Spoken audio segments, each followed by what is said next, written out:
Vamos a continuar con esta serie de Santiago. Y ya que solo lo vemos una vez por mes y nos olvidamos de qué se trata, es necesario a veces recordar ciertas cosas, ¿no? Incluso nos olvidamos de una semana a otra. El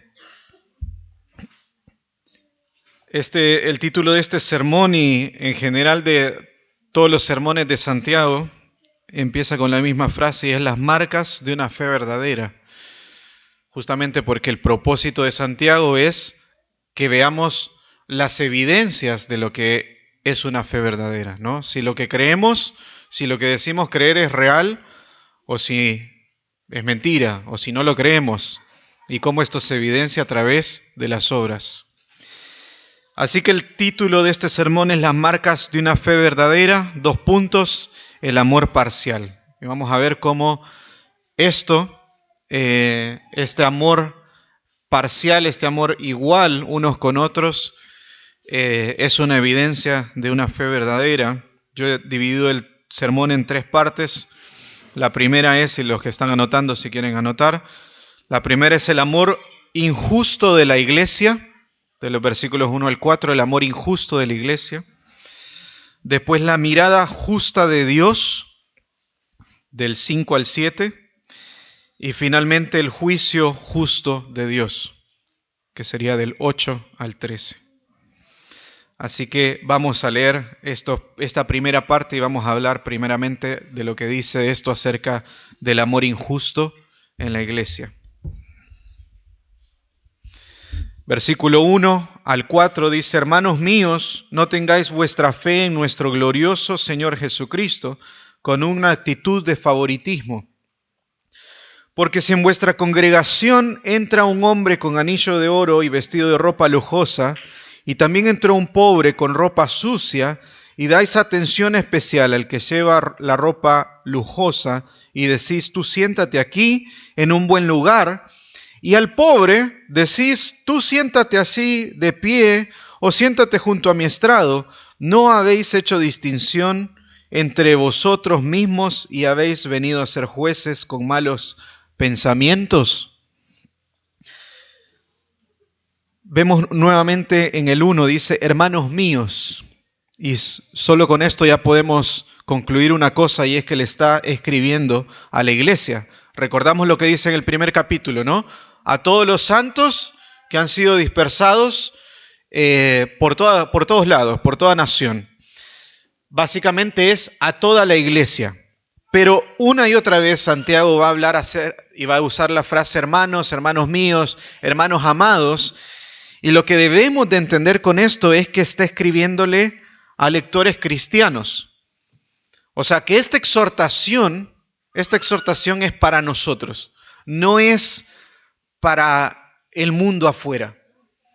Y en realidad la mayor parte del Nuevo Testamento está escrito para la iglesia. Así que nosotros deberíamos de ser confrontados con esto.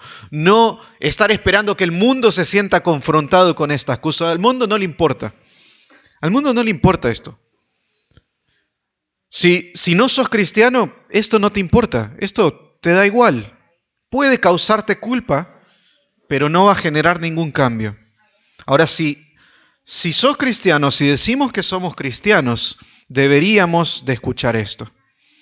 Y recordamos una vez más que Santiago no está escrita para una iglesia en específico, con problemas en específico, sino para todo tipo de iglesia, y que los temas que él aborda en la carta de Santiago son muy comunes, tan comunes que básicamente toda iglesia sufre o toda iglesia falla.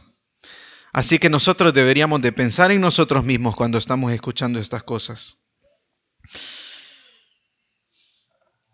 Recordemos que Santiago también está cuidando a la iglesia a través de reprensiones, mostrando por las obras una evaluación de la fe. La fe probada, veíamos en el capítulo 1, ¿no? La prueba de vuestra fe, o sea, el resultado cuando la fe ha sido probada, si esa fe es real o no, si cuando pasa la prueba es una fe genuina o es una fe falsa.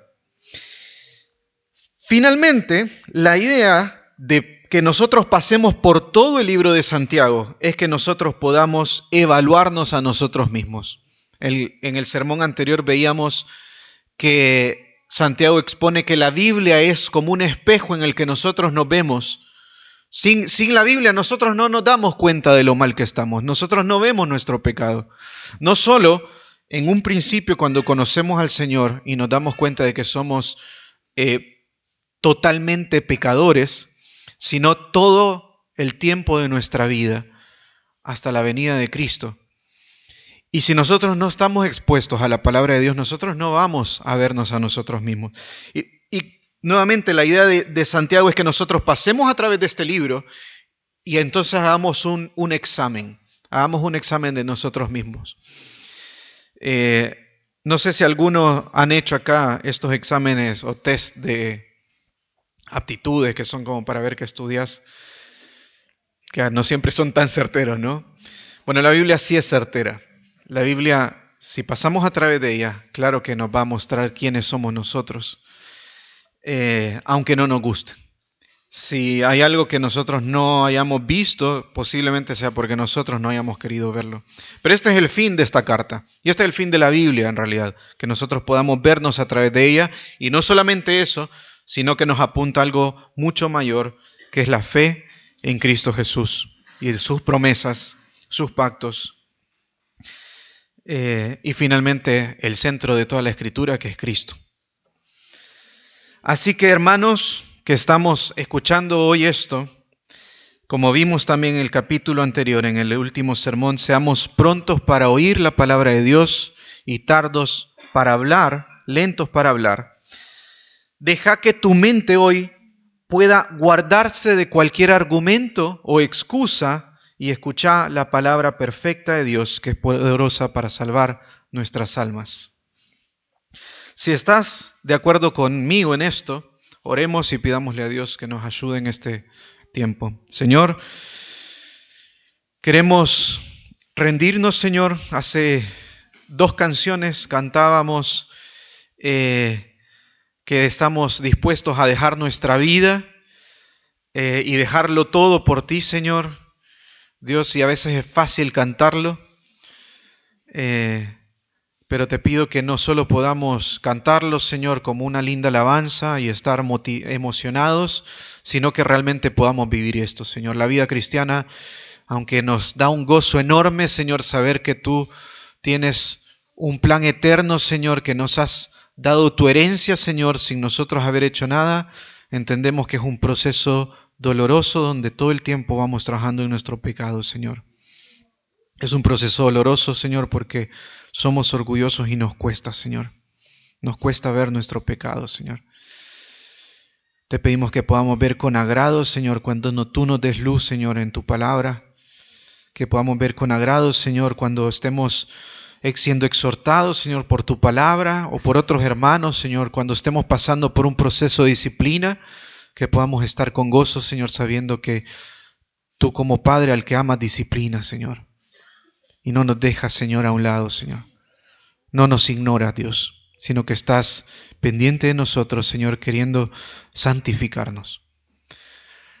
Te pedimos, Señor, que nos ayudes a concentrarnos, Señor, en tu palabra hoy, a poder entenderla, Señor, a poder vivirla también. En tu nombre, Jesús. Amén.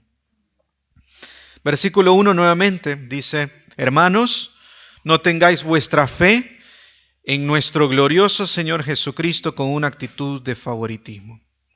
Este versículo resume básicamente todo lo que vamos a ver en esta parte de Santiago, en estos versículos, y habla principalmente de 2 temas. El primero es la fe y el segundo es el favoritismo. Cuando habla de la fe no se refiere a la fe como el acto de creer.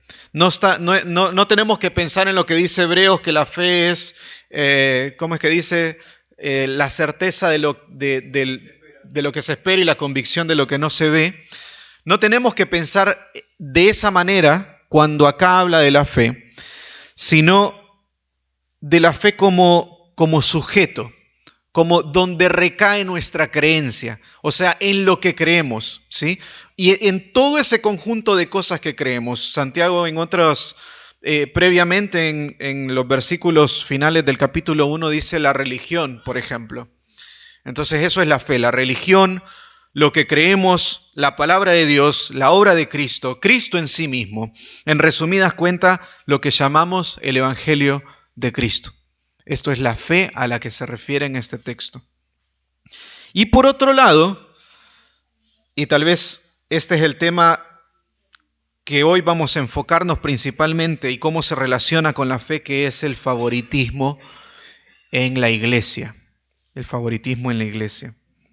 O para ser más precisos, como dice el texto, una actitud de favoritismo. Así que vamos a hablar de fe en relación con el Evangelio. El mismo texto nos lo sugiere, ¿no? Dice, no tengan vuestra fe, eso que creen, ese Evangelio, con una actitud de favoritismo en la iglesia, ya que le está hablando a cristianos. Y en cada uno de los miembros de esta iglesia. Hermanos, nos hagamos esta pregunta antes de comenzar a ver un poco más de qué se trata todo esto, pero quiero que hagamos esta pregunta a nosotros mismos. ¿Tenemos, sí o no, entre nosotros, entre los miembros de esta iglesia, una actitud de favoritismo?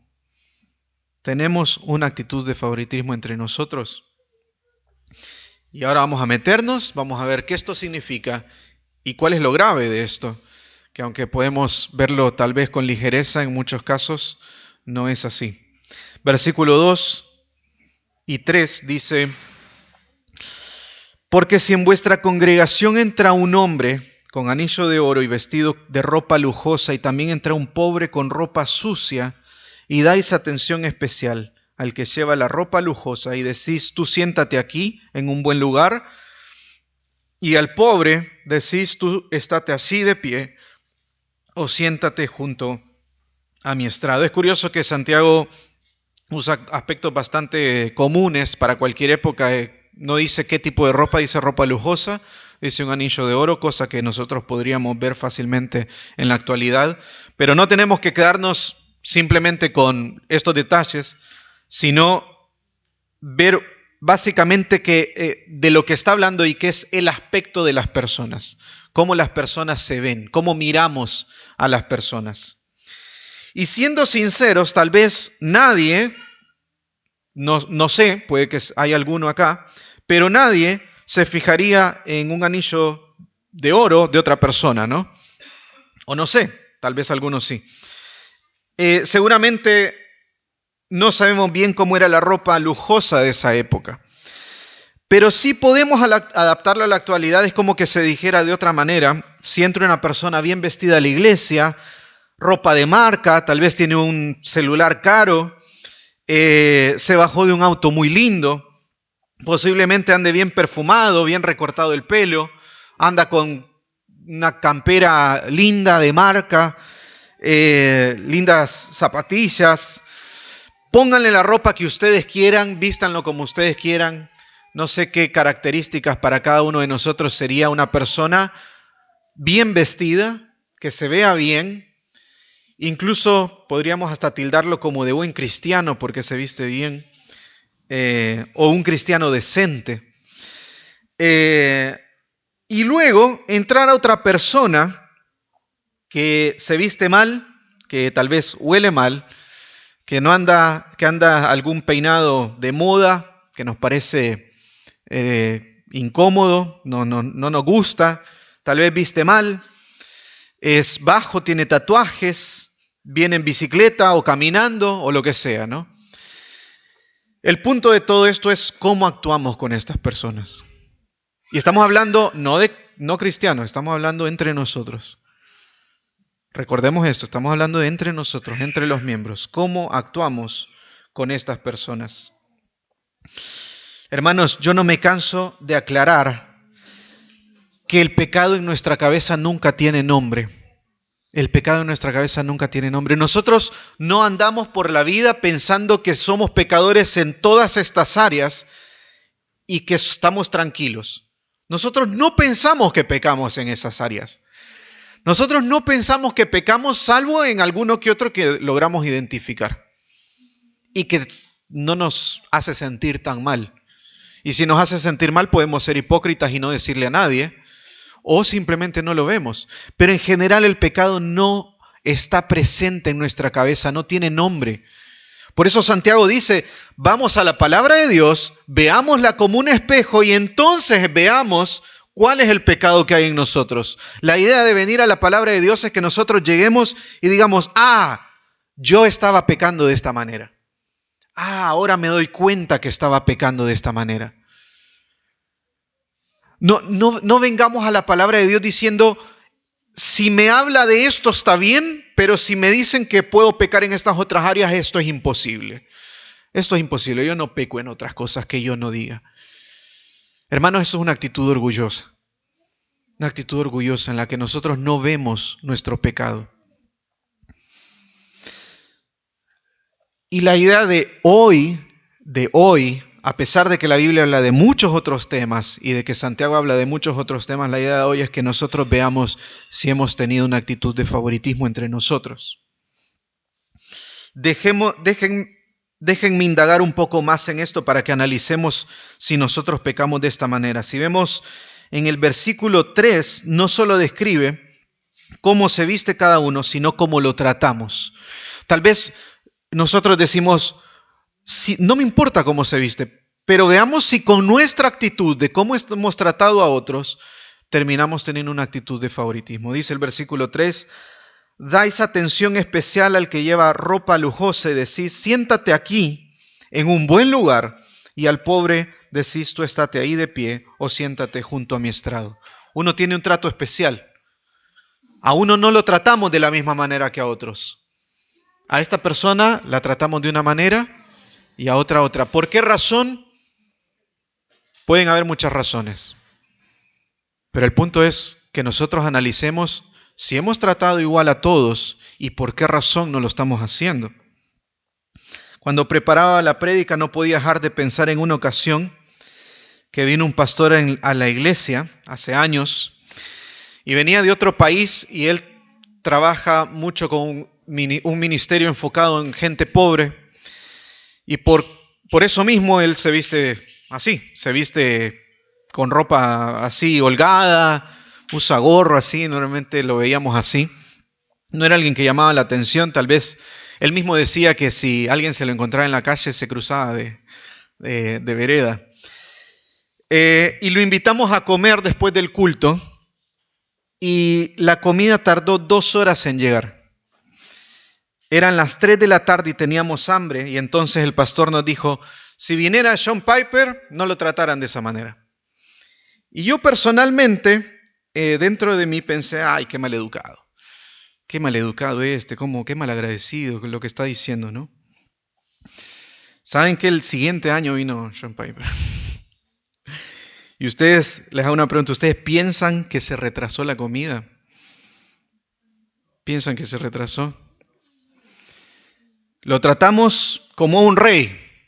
Le dimos lo mejor que podíamos. Lo tratamos como lo mejor que podíamos hacer para él. Y alguno dirá, bueno, pero es un pastor de años, ¿no? ¿No merece honra? Claro que sí.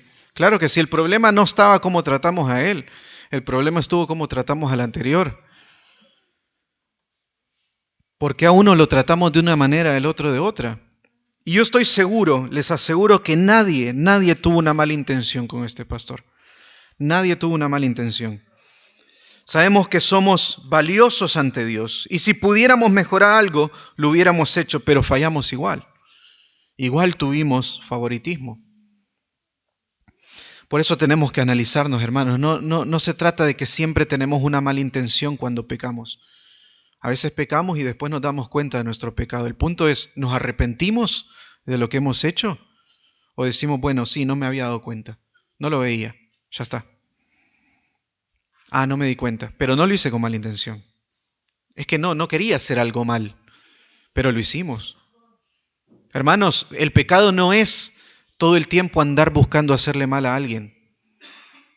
El pecado es no darle la gloria a Dios con lo que hacemos. Y eso incluye muchas cosas. Incluye errores, incluye pasar por alto cosas, incluye ignorar cosas, incluye no hacer las cosas para Dios.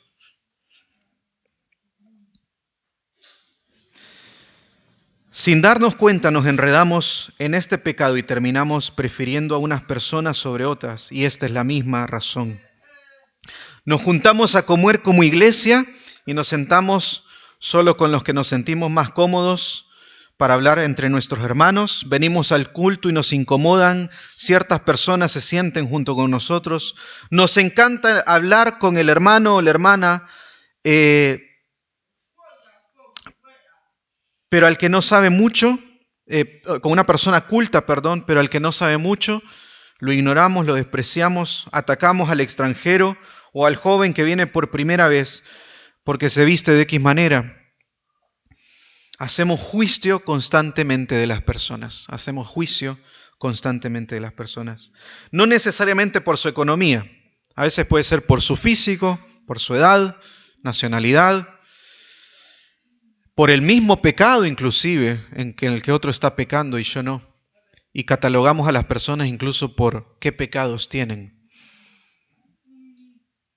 Versículo 4 dice, no habéis hecho distinción entre vosotros mismos y habéis venido a ser jueces con malos pensamientos. Hemos venido a ser jueces con malos pensamientos, con malas intenciones. Nos volvemos jueces con otros. Ahora bien, Dios piensa muy diferente a nosotros. Vemos en esta segunda parte la mirada justa de Dios, versículo 5. Vamos a leer versículo 5 del capítulo 2. Hermanos míos, amados, escuchad, ¿no escogió Dios a los pobres de este mundo para ser ricos en fe y herederos del reino que Él prometió a los que le aman? Pero vosotros habéis menospreciado al pobre. ¿No son los ricos los que os oprimen y personalmente os arrastran a los tribunales? ¿No blasfeman ellos el buen nombre por el cual habéis sido llamados? El Evangelio muestra algo completamente diferente a esta actitud de favoritismo. Nos muestra en estas preguntas retóricas, que para las preguntas retóricas siempre tenemos que responder con un sí. Sí es así. Es básicamente una pregunta que es una afirmación al mismo tiempo, ¿no? Y dice, ¿no escogió Dios a los pobres de este mundo para ser ricos en fe, herederos que Él prometió a los que le aman? Sí, Dios escogió a los pobres de este mundo para ser ricos en fe. Lo podríamos decir de esa manera, ¿no? Dios sí escogió a los pobres de este mundo para ser ricos en fe y para ser herederos del reino que Él prometió a los que le aman. Aquí la palabra pobre no se refiere a pobre económicamente. Antes sí, ahora no. En los primeros versículos que vimos sí estaba hablando del pobre y en general de la actitud de favoritismo, que es lo que más tenemos que enfocarnos. Pero acá no está hablando de pobre económicamente. No es alguien que por ser pobre es escogido por Dios. No es que una persona por ser pobre es cristiana. No es que hacia mí yo tengo menos dinero, entonces soy más santo o soy más bueno ante Dios. No debemos confundir estos textos. No es una idea socialista o humanista la que está en la Biblia. No debemos confundir política o filosofía con lo que la Biblia dice. No es que si yo dejo todos mis bienes y me vuelvo un monje, entonces voy a ser más santo. No es que si regalo dinero a las personas pobres, como hacen muchos en internet, ¿no? Para ganar vistas, entonces son más buenos, son altruistas. No se trata de eso, hermanos. Dios no está pidiendo que no tengamos dinero o que tengamos una igualdad social o económica. Dios se refiere a una condición espiritual. A una condición espiritual. Jesús dijo en Lucas 14, 25 al 27, grandes multitudes le acompañaban y él volviéndose les dijo, si alguno viene a mí y no aborrece a su padre y madre, a su mujer e hijos, a sus hermanos y hermanas y aún hasta su propia vida, no puede ser mi discípulo. El que no carga su cruz y viene en pos de mí, no puede ser mi discípulo. Un cristiano es pobre, pues ha dejado todo por seguir a Cristo. Todo por seguir a Cristo. Nada en este mundo sigue siendo valioso en comparación con conocer a Cristo. Todo lo demás, decía Pablo, Filipenses 3:8, dice, y aún más yo estimo como pérdida todas las cosas en vista del incomparable valor de conocer a Cristo Jesús, mi Señor, por quien lo he perdido todo y lo considero como basura a fin de ganar a Cristo. Esto es realmente una persona pobre en este mundo, pobre en lo que pueda tener, pobre en lo que pueda ganar, ya sea económicamente, en su reputación, en sus amistades. Padre y madre, decía incluso Jesús, ¿no? Lo que nosotros más apreciamos posiblemente que es la familia. Una persona que ha dejado todo por el amor de Cristo, por conocer a Cristo. Y ese es alguien pobre, pero para Dios no es así. Para Dios no es así. Para Dios esta persona que ha dejado todo es sumamente rica. Es sumamente rico. El rico no es el que tiene, sino el que Dios le ha dado. No es el que tiene, sino el que Dios le ha dado. Vemos una vez más este texto, dice, no escogió Dios a los pobres de este mundo, ¿sí? A los que no tenían nada. La Biblia también habla de nosotros como iglesia, como lo despreciado de este mundo. Y dice, para ser ricos en fe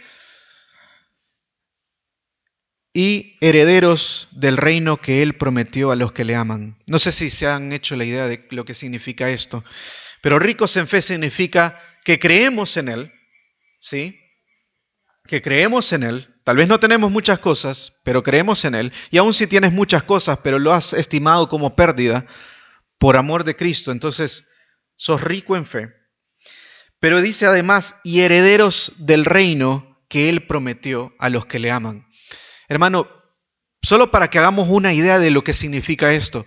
Cristo vino a este mundo y murió en una cruz por nosotros y resucitó al tercer día. ¿Están de acuerdo con eso? ¿Sí? Y la Biblia dice que Él se sentó a la diestra de Dios por encima de todas las cosas. Y Él es rey sobre todas las cosas y todas las cosas le pertenecen. Y tal vez en este momento no todas las cosas se han sujetado a Él, pero un día todas las cosas van a estar sujetas a Él, aunque Él ya es rey sobre todas las cosas. Lo interesante con esto es que nosotros heredamos también ese reino juntamente con Él. O sea, Él nos ha hecho partícipes del reino de Cristo. Es curioso que la Biblia hable de nosotros como que recibiremos la corona de vida. ¿Cómo que nosotros vamos a recibir algo si merecemos todo lo contrario? Nosotros éramos enemigos de Dios y Dios simplemente ha tenido misericordia de nosotros, pero no solo ha tenido misericordia, sino que ha tenido una gracia tan grande que nos ha hecho partícipes de su misma herencia por la eternidad. Y eso, por así decir, nos vuelve ricos eternamente, pero antes de que se emocionen con lo que significa calles de oro y todo lo que dice en la Biblia, no está hablando de eso, está hablando de Cristo. Hermanos, de nada sirve todo lo que promete la Biblia en el cielo si nosotros no estamos pensando en Cristo. De nada sirve, Dios no quiere que seamos adinerados eternamente. Eso no es lo importante. Si es así, estamos muy confundidos de lo que significa conocer a Cristo. Si estás esperando, si soñás con que un día vendrá Cristo, entonces voy a vivir en un lugar hermoso, sin enfermedades, estás muy confundido. Estás muy confundido.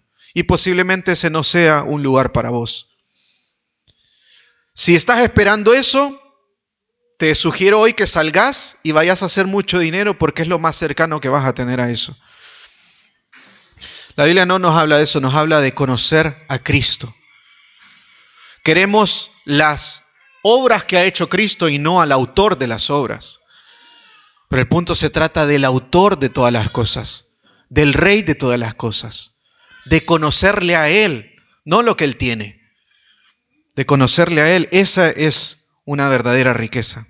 Eso es realmente ser rico para Dios.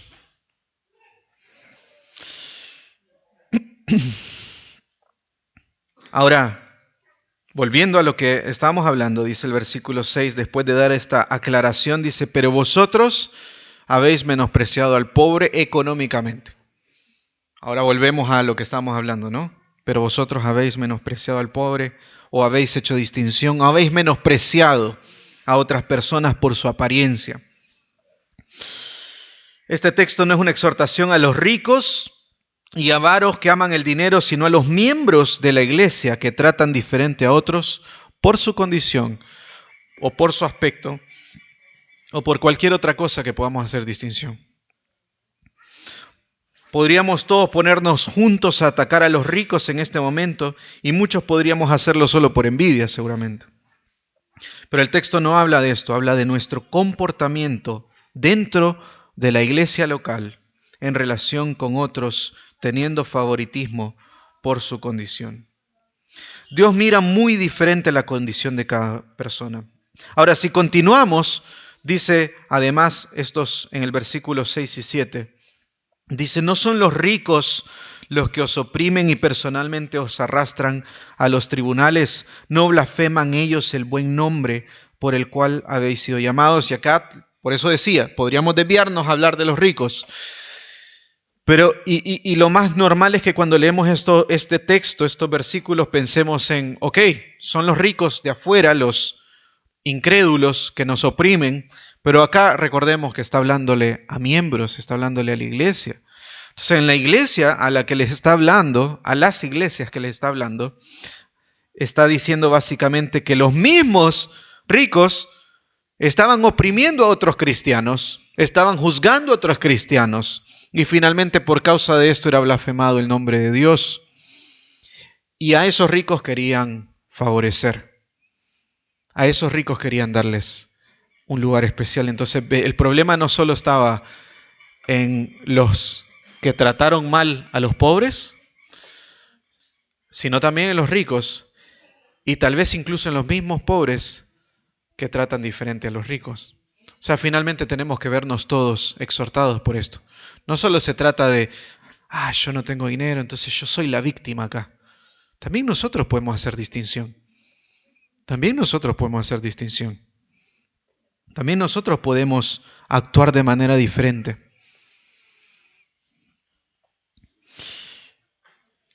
Ahora bien, más allá de si eran cristianos o no, lo que estas preguntas resaltan es que así como hemos hecho un juicio con algunos, así hacen otro con nosotros. Y finalmente estas actitudes terminan yendo en contra del nombre de Dios. Terminan dejando en mal el testimonio de Dios.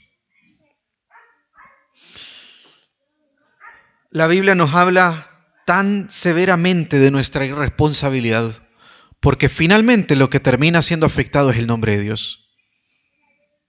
Ahí tenemos un problema grande. Ya no se trata de nuestra reputación o de lo que otros puedan pensar de nosotros, sino de lo que otros piensen acerca del nombre de Dios. Finalmente, lo que nosotros hagamos en la iglesia y las actitudes que nosotros tengamos en la iglesia van a terminar afectando incluso al que viene de afuera y nos ve. Hermanos, si vienen alguien de afuera y ven que dentro de la iglesia hay divisiones, hay chismes, hay críticas, ¿qué es lo que va a pensar? Si viene alguien de afuera y se acerca y está hablando yo con mi hermano, chismoseando de por qué otro estaba mal, termina siendo blasfemado el nombre de Dios. Y después vamos y predicamos el evangelio y nos dicen, no, yo no creo en la iglesia porque son todos unos hipócritas. Tienen razón, hermanos, somos todos unos hipócritas. Y por eso debemos de arrepentirnos. No significa que no tengamos pecado, pero tenemos que ver nuestra responsabilidad en cada uno de estos asuntos. Qué simple se ve el favoritismo, ¿no? Y qué contrario es al evangelio. Qué contrario es al evangelio. A veces los pecados que consideramos más pequeños e insignificantes son los que llevan a consecuencias más terribles. Yo no recuerdo este libro de Jerry Bridges que se llama Pecados Respetables. No sé si incluye el favoritismo, pero debería. Y si no lo incluye, no importa, la Biblia lo dice, ¿no? Ahora les quiero dar una recomendación, hermano. Quiero que pensemos en algo. Muchos salimos de un sermón pensando que que nada de esto se aplica a nosotros, Muchos nos vamos de aquí y decimos gracias Dios porque antes yo era así, pero ya no. Antes yo pecaba en estas cosas, pero ya no. Hermanos, cuidado que no tengamos que regresar nuevamente a Santiago 1 del 19 al 27 para nuevamente ver por qué debemos analizar nuestros propios corazones. Que los incrédulos tengan todo el favoritismo que quieran, pero nosotros no debemos de escandalizarnos por eso, sino por lo que pasa dentro de nosotros, lo que pasa dentro de la congregación, dentro de los miembros de la iglesia. Si aún así no lo ves, te recomiendo algo. Acércate en algún momento a otro hermano y pregúntale si puede ver este pecado en tu vida. Y en realidad con cualquier pecado, ¿no? Pero hoy estamos hablando de esto. Si puede ver este pecado en tu vida. Y lo digo porque nosotros normalmente no vemos nuestro pecado. Recuerdan lo que les decía, ¿no? Que no le ponemos nombre en nuestra cabeza. Hasta que la Biblia dice o hasta que alguien nos lo hace ver. Pero necesitamos de otros hermanos. Si estás en un grupo pequeño, pregúntale a otros si pueden ver esto en vos. Obviamente la respuesta no puede ser lo más agradable, no puede que no nos guste. Más si pensamos que nosotros nunca pecaríamos de esta manera. Pero de esto se trata la santificación. Ahora, si has podido ver esto, si has podido ver este pecado en tu vida, gloria a Dios primeramente, ¿no? Gloria a Dios, que podamos ver nuestro pecado. Pero esto no queda acá. El texto continúa y quiere mostrar qué tan grave es el favoritismo. Versículo 8 al 13. Bueno, primero vemos del 8 al 11. Dice, si en verdad cumplís la ley real conforme a la Escritura. ¿Cuál es esta ley? Dice, amarás a tu prójimo como a ti mismo, bien hacéis. Pero si mostráis favoritismo, cometéis pecado y sois hallados culpables por la ley como transgresores. Porque cualquiera que guarda toda la ley, pero tropieza en un punto, se ha hecho culpable de todos. Pues el que dijo, no cometas adulterio, también dijo, no mates. Ahora bien, si tú no cometes adulterio, pero matas, te has convertido en transgresor de la ley, de toda la ley. El mismo texto nos explica lo grave que es el pecado de la siguiente manera. Primero nos habla de esta ley real, que dicho de otra forma es como decir la ley del rey. No real de falso, verdadero, sino la ley del rey. Como por así decir la ley de oro. ¿Vieron la regla de oro? Esta es como la ley de oro. ¿Y cuál es esta ley de oro o esta ley especial? Básicamente es cómo se resume la ley y es amarás a Dios con todo tu corazón y con toda tu alma, con todas tus fuerzas, mente y espíritu, o sea, con todo tu ser, y por otro lado, amarás a tu prójimo como a ti mismo. Esto se trata la ley, ¿no? En esto se puede resumir la ley, en amar a Dios y en amar a otros. ¿Sí? Esto Jesús lo dijo. Si Jesús lo dijo, no me discutan. Versículo 9, pero si mostráis favoritismo, cometéis pecado y sois hallados culpables por la ley como transgresores. Es curioso porque en la ley no dice nunca literalmente que no haya favoritismo. Si nosotros vamos y leemos todo el Pentateuco, los primeros 5 libros de la Biblia, nunca vamos a encontrar la palabra favoritismo dentro de la Biblia, aunque sí la ley nos habla indirectamente de esto, pero no nos habla de este tipo de favoritismo. Ahora la ley se resume en ¿qué dijimos? En amar a Dios y a nuestro prójimo. Y a nuestro prójimo. Y lo que Santiago dice es que esto es contrario a la ley. Es contrario a la ley. Así que el favoritismo no es un error. No es un error, no es una actitud que yo tenía. Es pecado ante Dios. Dice el texto, tal vez no cometes adulterio, pero si matas, igual eres transgresor. Tal vez tú no luches con la inmoralidad, pero si eres un perezoso, o un chismoso, o un resentido, o imparcial con tus hermanos, o no te sometes a tus autoridades, o cualquier otro pecado. La Biblia dice que te has vuelto igual y tan transgresor como cualquier otro pecador. Nuestros pecados no son menos terribles y menos dañinos que los pecados de otros. No importa qué tan bueno nos sintamos, seguimos, aunque seamos cristianos, seguimos siendo transgresores de la ley. Con una sola cosa que faltemos. Así que cuidado cómo juzgamos a otros. Cuidado con pensar que podemos actuar fuera de lo que la Biblia dice, porque a mí me parece terrible lo que el otro hace. O por el contrario, cuidado en menospreciar lo que la Biblia dice, porque para mí el pecado X no es tan grave. Eso se llama legalismo, cuando nosotros menospreciamos lo que la Biblia dice o exageramos lo que la Biblia dice.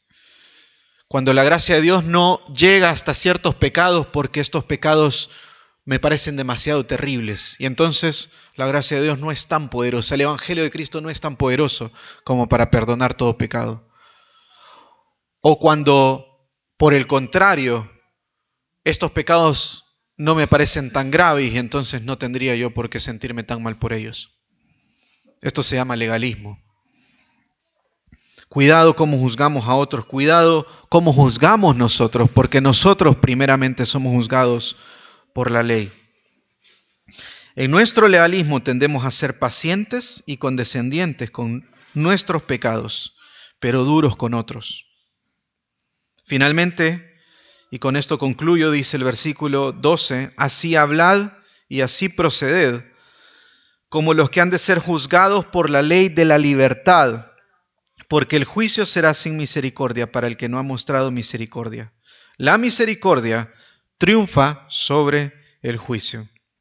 Finalmente nos advierte lo siguiente: actuemos sabiendo que todo lo que hagamos será juzgado por Dios. Ahora bien, es interesante aquí, hace una ligera distinción entre la ley.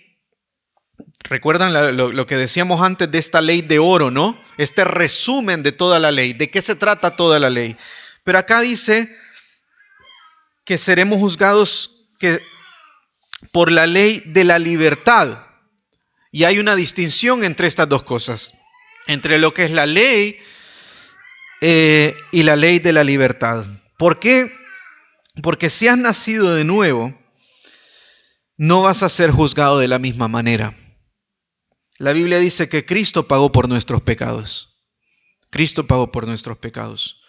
Todos hemos pecado, todos somos culpables ante Dios según su ley, y para esto sirve la ley, para que nosotros veamos qué tan culpables somos ante Dios, para que nosotros entendamos nuestra condición.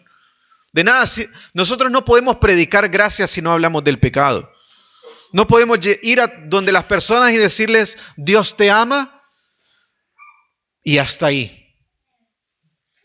Nosotros tenemos que predicar primeramente que tenemos una condición ante Dios, que es una muerte eterna por causa de nuestro pecado y que somos culpables ante Dios. Y entonces el Evangelio tiene mucho más sentido.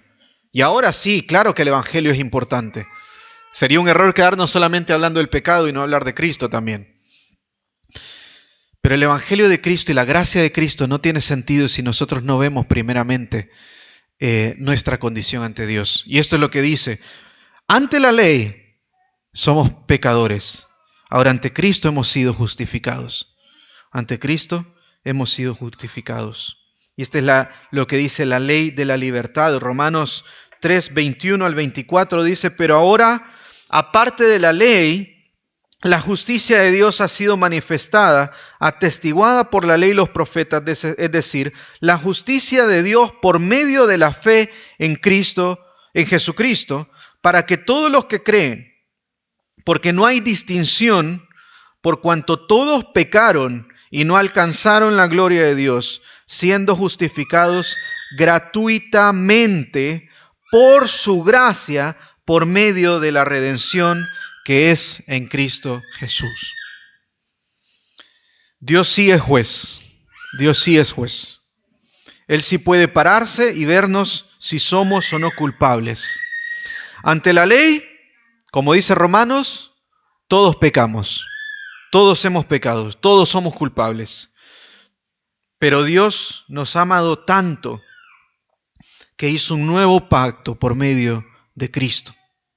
Jesús pagó nuestros pecados y se presenta ante el Padre diciendo, aquí estoy, yo pagué por ellos, yo pagué por esta iglesia, yo morí en su lugar y yo le doy vida.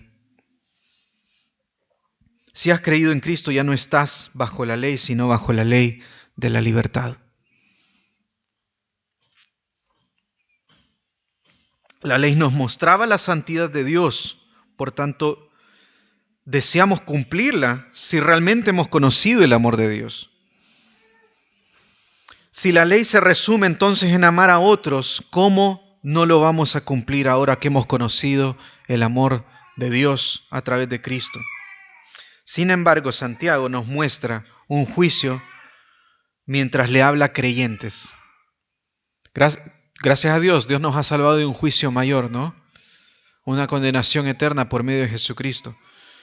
Pero la Biblia nos dice que también vamos a ser juzgados como cristianos. También va a haber un juicio para nosotros.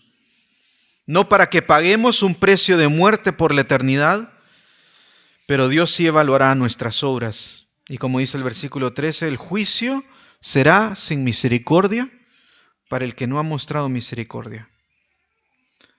La misericordia triunfa sobre el juicio. Oramos, hermanos. Dios,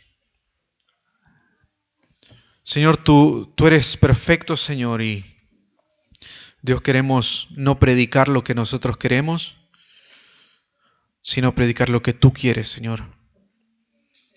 Dios, y de la misma manera, Señor, queremos someternos a ti, Señor, en todo lo que podamos, Señor. Dios, danos luz, Señor, en las áreas que fallamos, Señor, si hemos hecho distinción entre nuestros hermanos, Dios, cómo tratamos a unos. Señor, tal vez ni siquiera nos hemos dado cuenta, Dios.